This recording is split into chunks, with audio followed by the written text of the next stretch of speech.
위해서 IELTS의 공부 방법을 소개하겠습니다. IELTS 시험은 International English Language Testing System의 첫 글자들입니다. 영국, 호주, 캐나다 등 영연방 국가나 미국에서 유학이나 취업 또는 이민을 할 때 제출해야 되는 영어 시험입니다. 토플처럼 국제 공인 영어 시험이고요. 자체 시험 평가 기준이 있습니다. 대학교 들어가실 때는 대체적으로 1점에서 9점 밴드에서 6.5 이상, 그리고 이민 신청 시는 6점 이상이 대체적으로 필요합니다. IELTS 시험은 리스닝 약 40분, 읽기 60분, 쓰기 60분, 그다음 말하기 약 14분이 구성이 되어 있습니다. 시험 배점은요, 리스닝 리딩은 40개 중에서 맞은 개수별 밴드가 책정이 되고요. 라이팅 스피킹은 주관식 배점입니다. 그래서 주관식 배점을 위한 채점 기준들이 있습니다. IELTS를 맨 처음 접하시면 IELTS가 다른 시험 유형하고 다르기 때문에 시험 유형에 익숙해지는데 참 어렵다고 하십니다. 따라서 처음 IELTS를 공부하실 때 필요한 기본 기술들, 그리고 또 어떤 부분에 포커스를 두고 연습을 해야 되는지에 대해서 간략하게 소개를 할까 합니다. 리스닝은 4 섹션에 40문제입니다. 각각의 섹션에 10문제가 있고요. 그 다음에 한 7분 정도 레코딩을 들으면서 5문제 또는 10문제를 들으면서 풀게 됩니다. 따라서 미리 문제 보는 시간을 주게 됩니다. 이때 문제 보는 시간에 대화의 흐름, 문제의 토픽, 그리고 문제에서 받으실 정보와 들어야 할 정보를 미리 찾아 놓습니다. 그때 어떤 단어를 듣고 어떤 정보를 찾아야 되는지, 들어야 되는지 정보를 정확하게 파악해 놓으시는 것이 첫 번째 기술력입니다. 예를 들겠습니다. notes 완성하기고요. retirement dinner party입니다. 두 사람이 대화를 하고요. 여기 좌측에 있는 순서대로 이 파티를 할 시간, 날짜, 시간, 그다음에 장소, 그 다음에 파티할 장소의 전화번호, 그리고 각각 개인적으로 낼 돈, 음식값이죠. 예, 그리고 복장에 대해서 대화를 진행을 하게 됩니다. 이 1번 이제 문제를 보시면 venue는 장소니까 장소 명사를 받아 쓰겠죠. 여기 지금 Hyatt 호텔처럼 두 자로 고유 명사, 장소 명사를 받아 적습니다. 앞자 대문자를 쓰시게 되고요.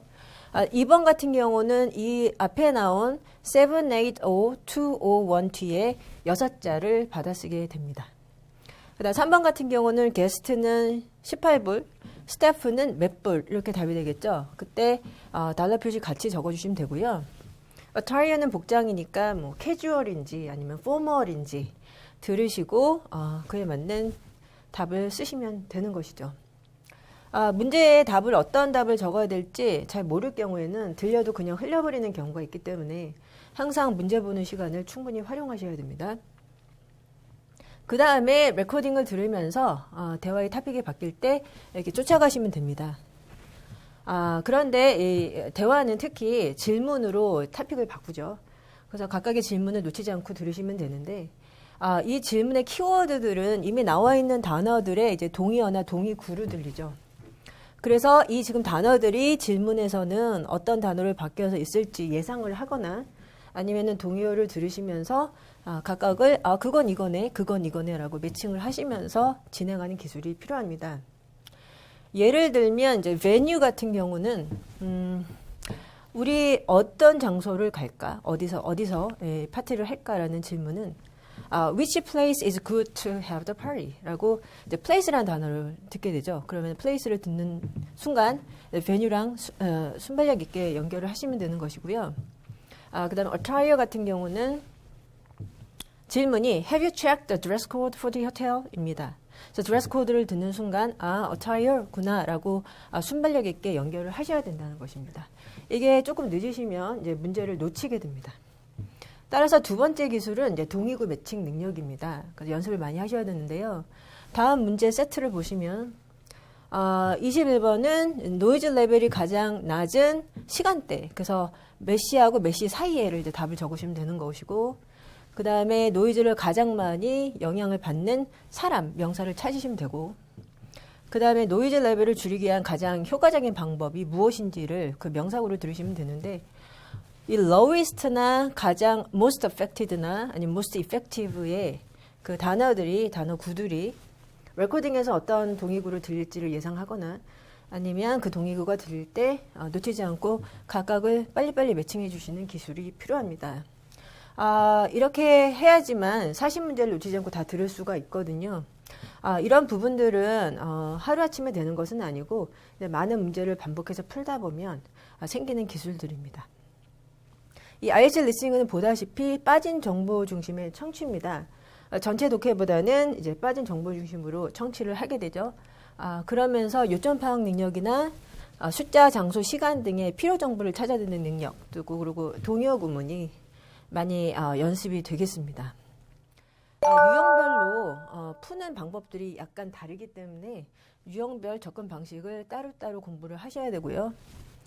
들으시면서 실제적으로 대학에 가서 강의의 주요 요점을 동시 받아쓰기를 할 수 있는 능력이 배양이 됩니다.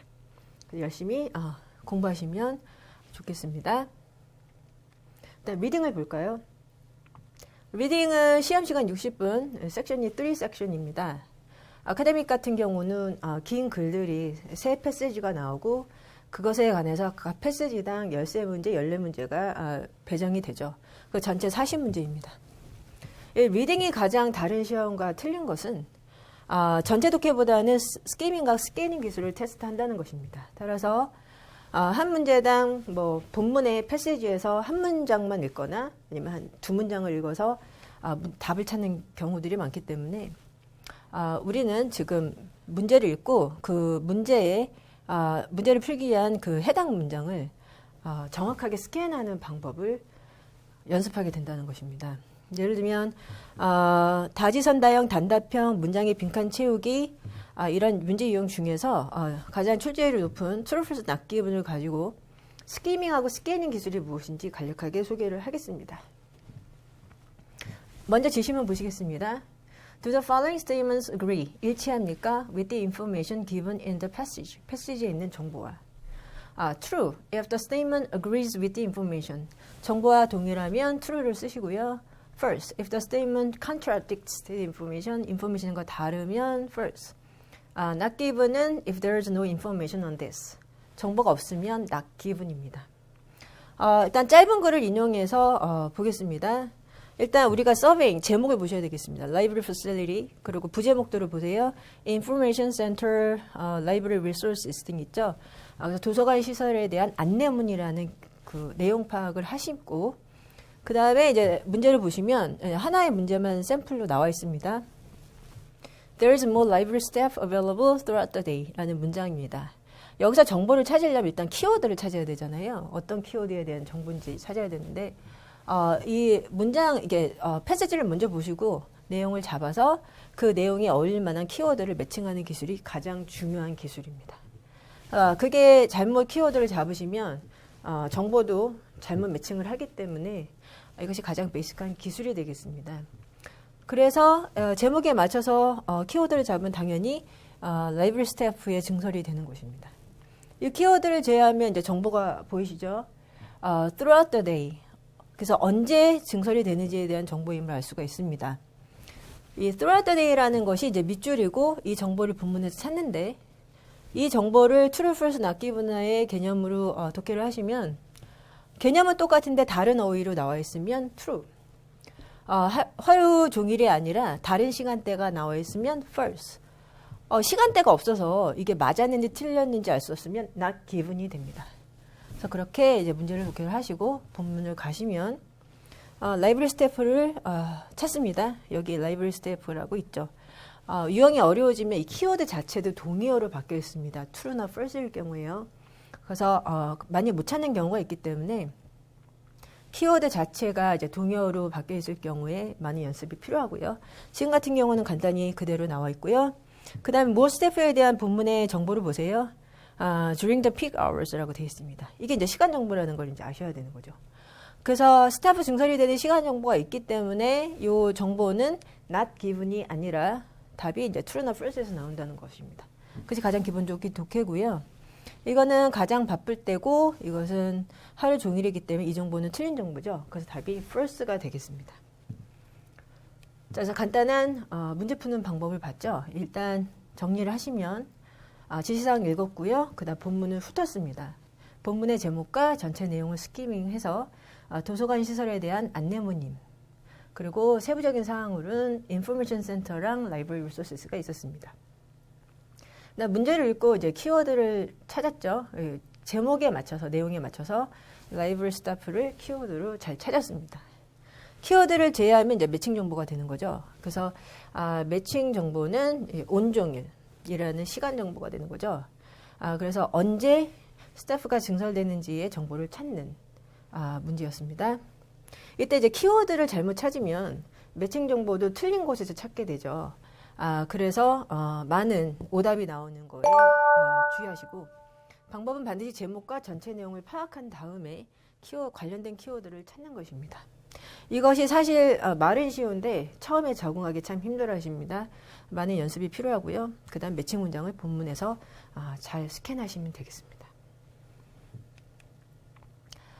리딩 문제 푸는 기술은 그래서 지금처럼 서빙 기술, 그 다음 스캐밍 기술, 스캐닝 기술을 훑어봤고요. 패러프레이징 기술은 아까 말한 대로 이제 키워드나 키 정보들이 본문에 가면 당연히 동의구로 바뀌어 있겠죠.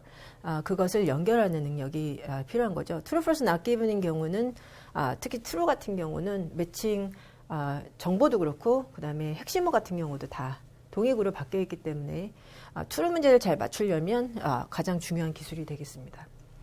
그 다음에 이 패세지에서 이제 키워드나 키워드에 대한 정보가 처음 부분이 아니라 중간 정도에 많이들 가 있기 때문에 그 키워드들이 당연히 중간에 가면 대체어나 이제 대명사로 나와 있겠죠. 그랬을 때 그 대체어나 대명사를 곧바로 연결해서 그 키워드랑 연결시키는 리퍼런싱 기술도 필요합니다.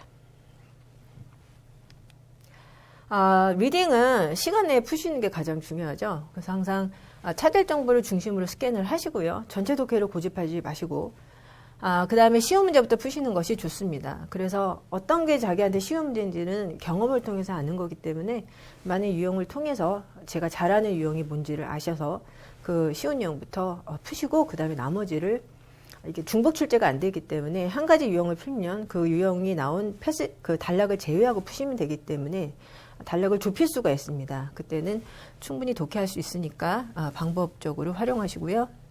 그 다음에 항상 답을 쓰시는데 막 쓰시면 안 되고 문법에 맞춰서 형용사면 형용사, 동사 원형이면 동사 원형, 그리고 명사구일 경우에는 단복수 맞춰줘야 됩니다. 그래서 내용은 맞는데 그 문법 틀려서 답이 틀리는 경우들이 많기 때문에 문법에 대해서 깔끔하게 신경을 쓰셔야 되겠습니다. 자, 이렇게 주요 정보를 중심으로 스캔하는 그 리딩 스킬을 하시면 대학에서 2,500자 에세이를 쓴다거나 할 때 많은 책들을 읽어야 되잖아요. 그때 이 스키밍하고 스캐닝 기술이 많이 도움이 되실 겁니다. 그 다음 라이팅입니다. 라이팅은 태스크가 2개입니다. 태스크 1은 150자 이상으로 20분 동안 쓰는데 아카데믹 머듈은 그래프가 나오고요. 제너럴 머듈은 편지 쓰기입니다. 그 다음에 태스크 2는 250자 이상으로 40분 동안 글을 작성하시는데, 즉 25줄 쓴다고 생각하시면 되겠습니다. 공통 에세이 쓰기가 되겠습니다. 채점 기준은 일관성, 응집력, 어휘력, 문법 등이 있고요. 초기에 IELTS 공부할 때 그 초기에 가장 핵심을 두고 연습하셔야 되는 내용은 구성과 내용입니다. 예를 들면 리포트를 작성하는 아카데믹 모듈은 라인 그래프인 경우 서론은 그래프 소개랑 전체 트렌드, 본론은 기간별 변화 묘사, 결론은 그래프 요약의 구성이 들어가 있습니다. 데이터에 맞춰서 디스쿠션을 제대로 하셔야겠죠. 이렇게 이제 내용을 맞추는 것이고요. 각각의 파이 차트, 바그래프, 테이블에 따라서 요소들이 맞는 내용을 쓰기 위한 요소들이 다르기 때문에 각각을 정확하게 준비하시게 되겠습니다.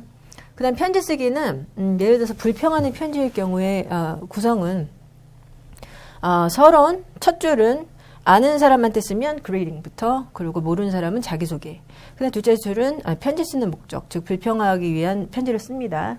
목적을 쓰시면 되고요. 본론에서는 주로 불평하는 내용을 충분히 설명하시는 첫 번째 단락, 그 다음에 그거에 대해서 어떤 액션을 요청하는 두 번째 단락이 구성에 들어가 있습니다. 이 내용은 어떻게 맞추시냐면요. 예를 들어서 문제를 보시겠습니다. You joined a fitness center, but you found out that the programs were not suitable for you. 이게 문제가 되는 거죠. Write to the manager of the fitness center to explain the problems and request a refund 라고 되어 있습니다. 자, 서론은 자기소개를 한다고 했죠. 문제에 맞게 여기 You joined the fitness center를 활용해서 벗어나지 않게 답을 쓰셔야 되고요. 편지 쓰는 이유는 But you found out that the programs were not suitable for you에 맞춰서 이 헬스 프로그램이 본인과 맞지 않음을 알리기 위해서 편지를 씁니다. 라고 내용을 맞춰주시는 것이 전체 내용 점수에 관한 것입니다. 그 다음 본론에 들어가시면은요. Explain the problem and request a refund라고 지시어가 나와 있기 때문에 각각을 하나의 단락을 구성해서 첫 번째 단락은 이제 문제를 설명하는 거죠. 그래서 헬스 프로그램이 초보자에 맞지 않습니다. 그것에 대해서 자세한 설명을 설득력 있게 하시는 부분이 이제 부분 내용 점수에 들어가는 거고요. 그 다음 두 번째 단락은 이제 환불을 요청해야 됩니다. 지시어대로. 그래서 멤버십을 취소하고 환불을 요청하는 이유를 설득력 있게 구성하시면 되겠습니다. 실적으로 요 서론의 이 부분은 전체의 내용 점수, 즉 5점 이하를 받는지 5점 이상을 받는지 관여하고요. 이 본론의 점수는 특히 6점 이상을 받을 때 이 본론에 이렇게 설명하는 부분을 얼마나 설득력 있고 클리어하게 하느냐, 디테일을 가지고 하느냐, 그렇죠? 이 부분에 관련이 돼 있습니다. 근데 가장 중요한 것은 서론을 쓰건 본론을 쓰건 문제에 벗어나지 않게 쓰시는 겁니다. 이것은 하루 이틀에 되는 건 아니고 많은 문제를 써보면서 내용을 다듬어 가시는 작업이 필요합니다. 불평하는 편지, 사과하는 편지, 정보를 묻는 편지, 정보를 주는 편지 등 편지 이용에 따른 또 구조나 내용, 어휘의 연습이 필요하겠죠. 자, 그 다음 에세이 라이팅입니다. 에세이 타스크는 타입이 지금처럼 여러 개입니다. 주로 뭐 의견 제시하기, 뭐 제안하기, 장단점 논하기 등이 많이 출제가 되고 있습니다. 여기도 이제 구성을 보시면 에세이 인스트럭션을 보시면, 즉 에세이 그 문제를 보시면은 글을 쓸 내용이 무엇에 관한 것인가 에세이 이슈가 있고요. 그 다음에 어떤 형식으로 그거에 대해서 글을 써야 되는지, 그것에 대해서 장단점을 논하는지, 방법을 제시하는지, 그 의견에 동의하는지 동의하지 않는지, 또는 그것에 너의 의견은 무엇인지 에세이 타입이 있습니다. 그래서 그렇게 벗어나지 않게 일단 서론을 구성하셔야겠죠. 문제 보시겠습니다. Some people say that the internet offers a lot of valuable knowledge. Others think having access to so much information creates problems. What is your opinion? 이렇게 돼 있습니다. 일단 내용을 보시면 인터넷이 많은 가치 있는 지식을 제공한다고 말하는 사람도 있고 너무 많은 정보는 문제를 초래한다고 믿는 사람도 있다. 당신의 의견은 무엇인가? 그래서 이게 이슈가 되고 이게 에세이 타입이 되는 것입니다. 이 에세이 타입에 맞춰서 글을 서론을 작성하시면 일반 진술, 에세이 이슈, 에세이 의견을 제시할 때 이 구성에 맞춰서 일반 진술은 인터넷이나 인터넷의 대중화에 대해 중요성에 대해서 일반 진술 오프닝 하시고요. 그다음에 에세이 이슈는 아까 문제에 있었던 이슈에서 벗어나지 않게 하지만 똑같이 쓸 수는 없으니까 효과적인 패러프레이징을 통해서 제시하시면 되겠고 그다음에 이제 셋째 문장은 자기 의견을 제시를 할 때 아이디어를 짜셔서 이쪽이건 저쪽이건 하나를 정하셔서 대답을 하시는 것이 내용에 맞춰서 쓰는 방법입니다. 자, 그다음 본론에 들어가시면 왜 그렇게 생각하는지에 대해서 이유를 설명하죠. 첫 번째 이유는 첫 번째 단락, 두 번째 이유는 두 번째 단락, 세 번째 이유는 세 번째 단락 이렇게 구성을 하게 되겠습니다. 각각의 주제문이 자기 의견에 맞춰서 이유가 되는지 잘 보시고요. 그 다음에 그 주제문을 이제 구체적으로 설명을 하게 되는 거죠. 그때 그 구체적인 설명이 얼마나 효과적으로 설득력을 가지느냐가 부분 내용 점수가 되겠습니다. 주제문까지는 다 쓰시는데 이 구체적 설명을 다듬는 게 엄청난 시간이 소요됩니다. 저희가 6점 이상을 받으려면 얼마 정도의 구체적 설명을 해야 되는지 볼까요? 예. 우선 상당수의 인터넷 웹사이트는 신뢰할 수 없다. 그러면은 어떤 웹사이트를 예를 들고 그다음 왜 신뢰할 수 없는지 why나 how에 대한 설명이 충분하게 됐는지를 보는 것이 이제 부분 내용 점수입니다. 예를 들어 어느 누구나 웹사이트를 만들 수 있고 웹상에서 이러한 회사들을 감시하는 합법적인 단체가 없기 때문에 온라인 쇼핑몰의 제품 정보는 거짓이거나 과장된다. 그러면 인터넷 웹사이트에 example 온라인 쇼핑몰 나와 있고 신뢰할 수 없는 이유가 거짓이거나 과장되는 경향이 있기 때문에라고 설명을 한 것입니다. 이렇게 하나의 설명 갖고는 신뢰할 수 없다라는 그런 의견이 충분히 설명이 되지 않기 때문에 우리가 그거에 대해서 구체적인 근거를 다시 든다든가 아니면 기타 다른 example을 더 들게 되겠습니다. 게다가 개인적인 웹사이트에서 얻은 정보는 개인 의견에 불과하거나 편협된 의견이기 때문에 그 정보는 우리가 잘못된 판단이나 의사결정을 하게 할 수 있다라고 했으면 이 설명을 더 해서 인터넷 웹사이트의 example 개인적인 웹사이트. 그래서 그것이 개인 의견이나 편협된 의견이라서 충분히 공감할 수 있는 내용이기 때문에 아 맞아 신뢰할 수 없어 라고 어느 정도의 설득력을 갖추게 된다는 것입니다. 그래서 무조건 그냥 아무 대충 설명을 하는 게 아니라 왜 또는 how 어떻게에 대한 그 설명을 얼마나 충분히 하느냐가 중요합니다.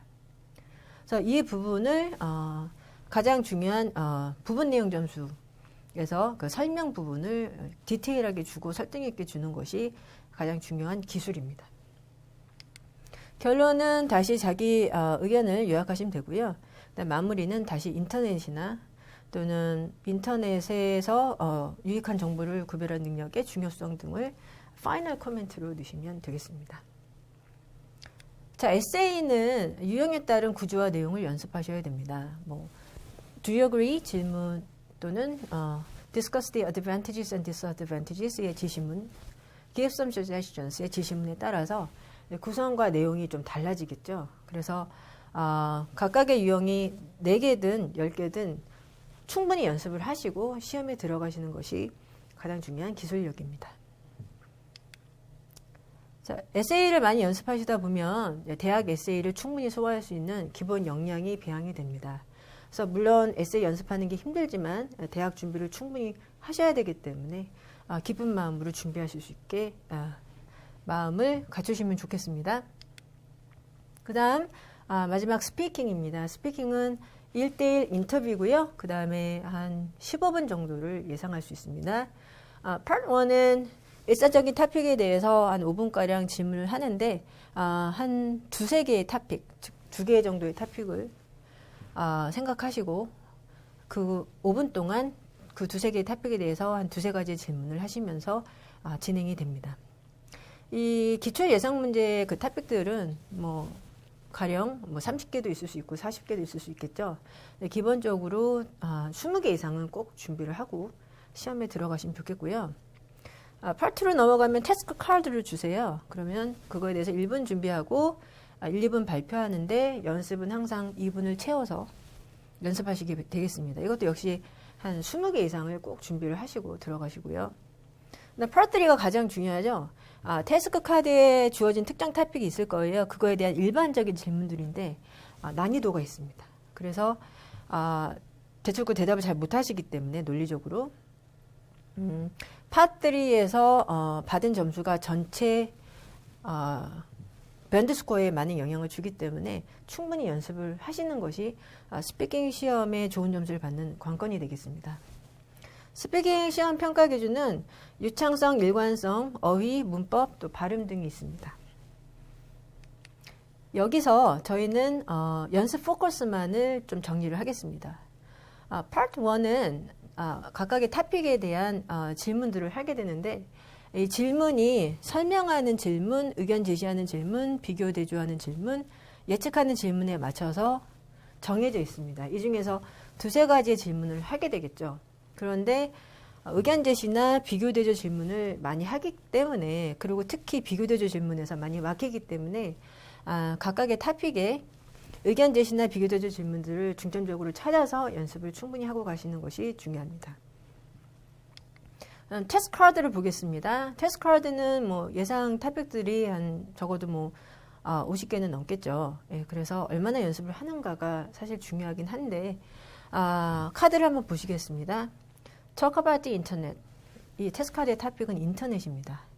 You should say how much time you spend surfing the internet, what activities you like to do on the internet, and explain why you like doing them. 이렇게 되어 있습니다. 그래서 이게 2분을 구성하시려면 일단 얼마를 서핑을 하는지, 그리고 곧바로 넘어가지 마시고 왜 그런지 이유를 좀 넣으시고요. 그 다음에 activities가 지금 복수형으로 되어 있기 때문에 하나의 activity를 설명하시면 안 되고 두세 개 이상을 쓰시고, 그 다음에 그거에 대해서 왜 그런지 충분히 설명을 하는 explain why에 초점을 두시고 2분을 채우시는 것이 가장 중요합니다. 6점 이상을 받으려면 얼마나 많은 설명을 붙여야 되는지 샘플을 보시겠습니다. 우선 인터넷 검색은 4시간을 합니다. I generally spend about 4 hours a day surfing the internet. 그 다음 이유를 부연 설명을 합니다. This is because I do not have a TV or DVD player at my home, so the main form of entertainment I have is my computer and the internet. 예, 설득력이 생기죠. 그 다음에 첫 번째 액티비티, 유튜브 동영상 보기입니다. The main thing I like doing on the internet is watching videos on YouTube. 그 다음에 왜 그런지 설명을 충분하게 해주셔야 된다는 것이죠. 첫 번째 이유입니다. My biggest interest in life is music. 뮤직이 가장 관심사라서. And there are millions of music videos on YouTube. 유튜브에 비디오가 너무 많으니까. 이거 갖고는 충분히 설명이 되지 않죠. 조금 더 해볼까요? I'm particularly interested in very old music or rare music. 오래된 또는 희귀한 뮤직에 관심이 있는데 A lot of this is very hard to find on CDs. CDs는 찾기가 어렵잖아요. But I found that there are so many songs on YouTube. 유튜브에는 이제 노래들이 너무 많다 보니까 그래서 I've been able to find music that I've been looking for many years. 수년 동안 찾던 음악들을 찾을 수 있기 때문에요. 이 정도에서 그렇구나. 어느 정도 설득력을 갖추게 된다는 것입니다. 이런 식으로 내용을 충분히 설명하시는 것이 기술력이 되겠습니다. 그 다음 이제 두 번째 액티비티를 연결해 볼까요? 그 다음은 이제 친구와 연락하는 것입니다. The other main thing that I use the internet for is to stay in contact with my friends in Australia. 호주에 있는 친구들과 연락합니다. 그럼 충분히 왜 그런지 또 설명을 하셔야겠죠. I do stay in contact with them by sending emails to them or I often do video chatting with them using Skype. 그렇게 되면 맞습니다. 네, 공감이 충분히 되고 있습니다. 이 정도로 성의 있게 설명을 충분히 넣을 수 있는 연습을 하셔야 좋은 점수를 받을 수가 있겠습니다. 스피킹은 물론 준비하는 과정이 어렵지만 대학 가시면 여러 가지 디스커션 또 프레젠테이션을 해야 되기 때문에 그 부분을 미리 연습한다고 생각하시고 열심히 논리적인 의사표현 능력을 배양하시기 바랍니다. 자, 새로운 시험에 익숙해지려면 마음을 비우셔야 됩니다. 그래서 새로운 시험의 유형 분석과 시험에 필요한 기술을 익히셔야 되겠죠. 이 IELTS 시험을 통해서 유학 시 꼭 필요한 listening, reading, writing, speaking 기술을 충분히 익히셔서 앞으로 유학 생활을 성공으로 이끄시기 바랍니다. 감사합니다.